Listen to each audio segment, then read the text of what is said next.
Buongiorno e ben ritrovati con l'informazione flash di newsicilia.it. Vediamo insieme i titoli più rilevanti della mattina.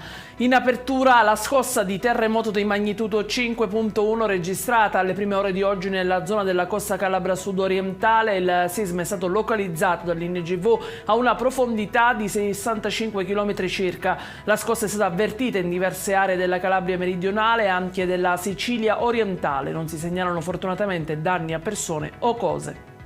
Continua a rimanere in vigore la sospensione dei collegamenti marittimi per le isole Eolie bloccate a causa delle violenti raffiche di vento. Navi e aliscafi sono rimasti fermi nei porti a causa delle condizioni avverse. Al momento la zona è isolata dalla terraferma. Paura e feriti nella notte a Messina per un violento incidente tra due mezzi a due ruote. Il bilancio è di 3 feriti ricoverati in codice rosso. Lo scontro in via Garibaldi. 2 giovani a bordo di una moto di grossa cilindrata avrebbero investito un rider di 57 anni impiegato in una consegna.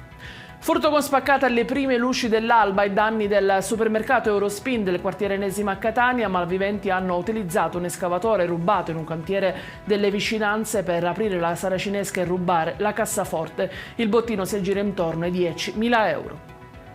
E in chiusura rimaniamo sempre a Catania per un tentativo di furto avvenuto stamane ai danni di un distributore automatico di una tabaccheria di via Citelli. È utilizzato un ordigno esplosivo. 2 dei 3 responsabili, un uomo di 35 anni e un altro di 42, sono stati arrestati, mentre un terzo complice è riuscito a fuggire a bordo di una Nissan Micra bianca.